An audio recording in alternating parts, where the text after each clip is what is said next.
Good evening. It is December 4th, 2024. Hope you all have been having a great Wednesday.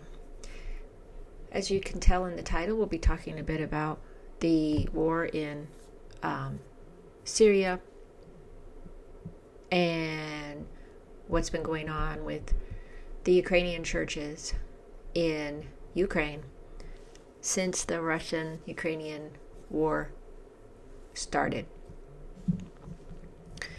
First off, I'm going to talk about Syria. As I've said before, it's not good for Christians and others there that are living in peace. Patriarch John, who lives in Damascus, he's one of the top bishops of our Orthodox churches throughout the world. There's several different patriarchs. And he has talked about how the Muslims and the Christians are, they have a brotherhood in Syria, because the Syrian people come together and work to save their country, like they did in 2014 and all that. So my question was, who are all fighting in Syria? Well, we have a huge amount of people fighting in Syria right now, which is kind of odd, but if it turns into the world war, then, this is pretty close. So, as you know, the terrorists came back in via Turkey, and Turkey is doing this, helping out Israel. And he basically betrayed Putin and Russia by doing this, and Iran, for that matter. And, he has a thing about the Kurds, so there's that in Syria. Syria and the Turkey don't get along, and the Kurds don't. So we have Al-Qaeda offshoots. Those are the main terrorists that are running around, lopping off people's heads and killing, as always, with their fanatical views. It's under a new name, HTS. That's the abbreviation, but it is a offshoot of Al-Qaeda. So that's who's in there. And then we have, obviously, we have Turkish troops in rebel-held northwest Syria. Then we have Iraqi militias that are coming in that are fighting against these terrorists. And then, of course, we have the Syrian army. We also have Ukrainian intelligence, because apparently those drones that came in and were killing Syrian soldiers and all that are from Ukraine. And then we have Hezbollah that, not sure if they actually are in it, but I think they're, Hezbollah is there, a portion of it from Iran, so the Iranian army, Hezbollah, and then we have Russian Air Force that are, they're using their planes to hit sites where the terrorists are. And then we have the Kurds, of course. And then we have U.S. forces that are still in the northeast and east in Syria, guarding the oil that doesn't belong to them. And I often wondered, how in the world I wouldn't want to be, the way I would feel if I was a soldier and I had to fight alongside terrorists, which were the people that originally our troops were sent to dispose of, but now we're supposed to be working side by side, which is what we did in 2014 and 15, 2013, whatever. So I wouldn't be thrilled over that. And So our forces are backing the Kurdish-led Syrian Democratic Forces. Okay, so all of these groups are in Syria.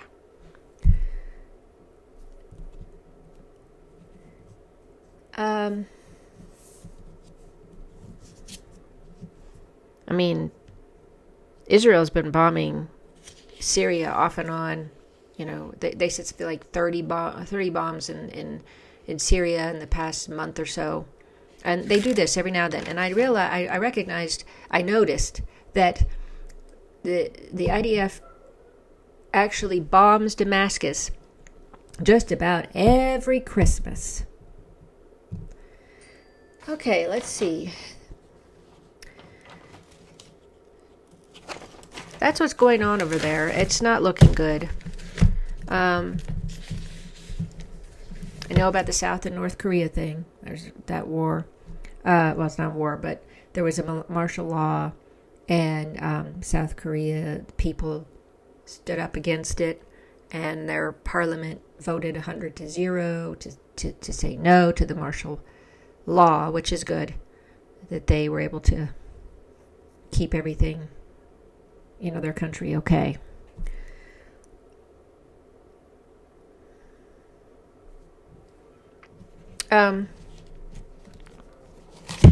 So ever since the Russian-Ukrainian thing started, we've had the Ukrainian churches, the Ukrainian Orthodox churches have been attacked, and the monks, abbots of, even the abbot of the Lavrov caves, which is in Kiev, and the many churches have been desecrated, have been destroyed.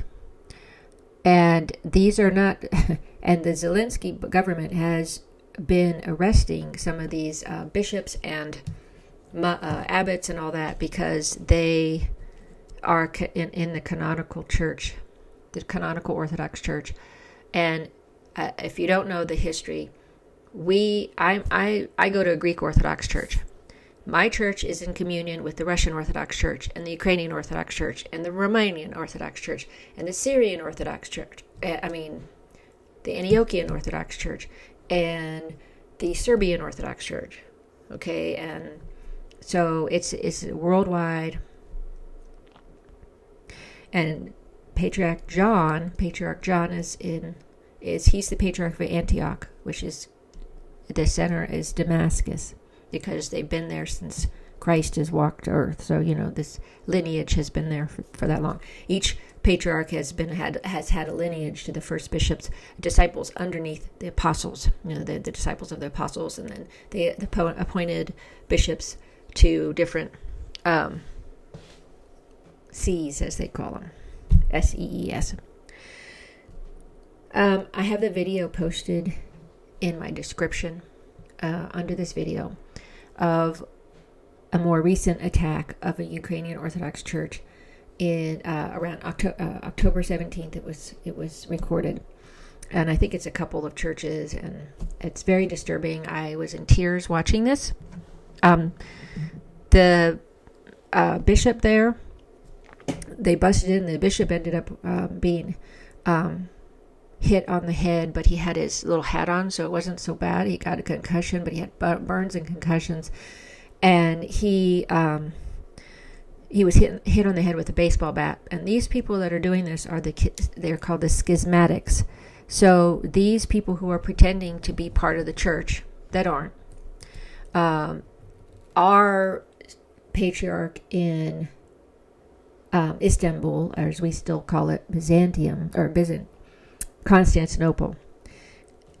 A few years ago, he went out of the jurisdiction of his area and went over to the Russian one, overtook the Russians' jurisdiction by saying, "Oh, yeah, the Orthodox Ukrainian Church, or an Orthodox Church of Ukraine, the OCU, which is a schismatic church that is not part of the church," and they've been seizing the canonical churches over these years. And so it's been lots of house arrests. This one bishop is in house arrest for 2 years because they don't like that the Ukrainian Orthodox Church is connected to the Russian Patriarch because of the area. Each patriarch has an oversee of a wide area, and they didn't like that. And politics, war, but spiritually and how the church works, that's more important. That we keep our churches intact. And so a lot of them have been hurt. I know a monk, he got all beaten up. Somebody came to his house. This is in Ukraine, and he knocked on the door. He opened the door, and they beat on him. So his face is all beaten up. This is persecution, and the Metropolitan says that there's going to be martyrs after this. There's going to be that this is all going on, and it won't stop until the end of the war. So we don't know when that will happen, but God willing, it will happen soon between Russia and Ukraine, because it's basically brothers against brothers, the way I see it as an Orthodox.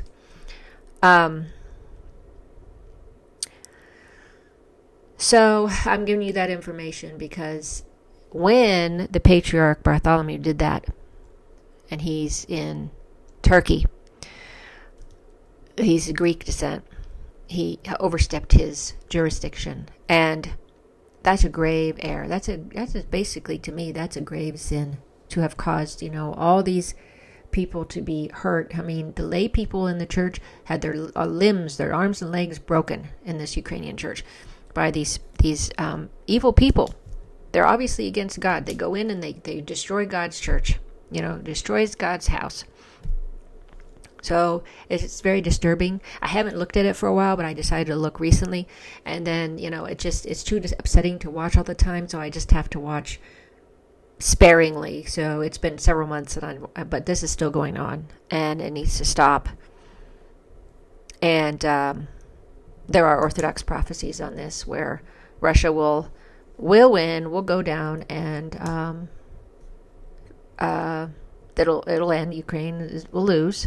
And the churches will come back and heal and come together. So this was very disturbing to watch as an Orthodox, And a lot of people aren't aware of this, but we've been around since 33 AD. We were one church with the Catholic Church until around 1054 AD. It split. And so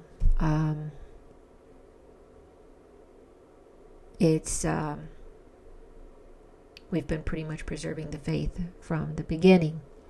But all these things happen. All of these, there's always, there's been heresies from the beginning that the church had to kick out. There's been heretics. There's been wars. There's been all these things that have happened to the church, to Christ Church. But we know that the gates of hell will not prevail.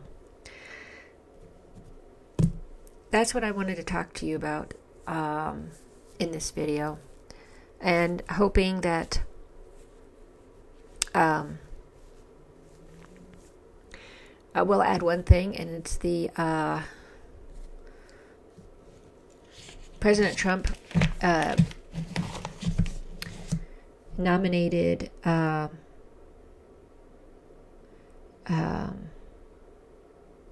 me see if I can find it.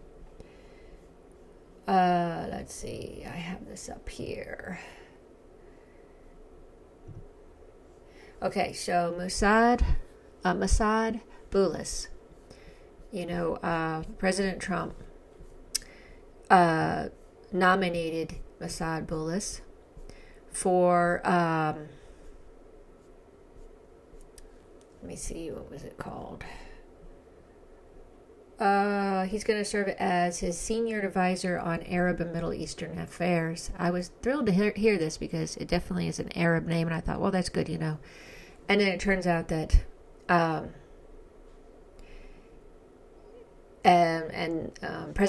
President-elect Trump did say Mossad is a deal maker and as an unwavering supporter of peace and an unwavering supporter of peace in the Middle East. He is a Lebanese American businessman. This is very important to me because, as I said, I have Lebanese friends in the church. And he is a Christian, a Lebanese Christian.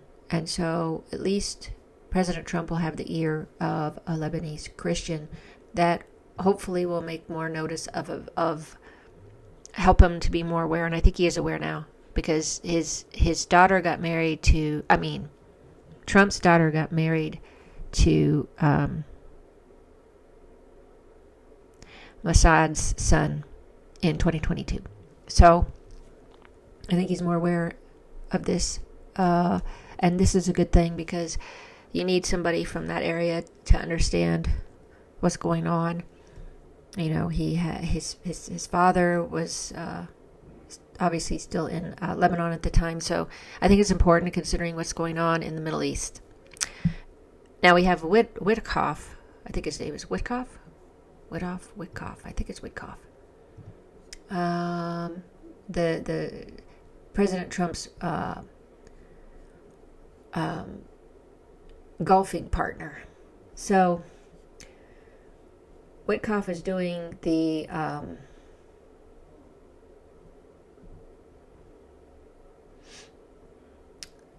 he's going to focus more primarily on Israel, while Bullis's portfolio will prioritize Arab countries. They will work together, and I think that's good. It's a nice mix, and let's hope that peace will prevail at some point.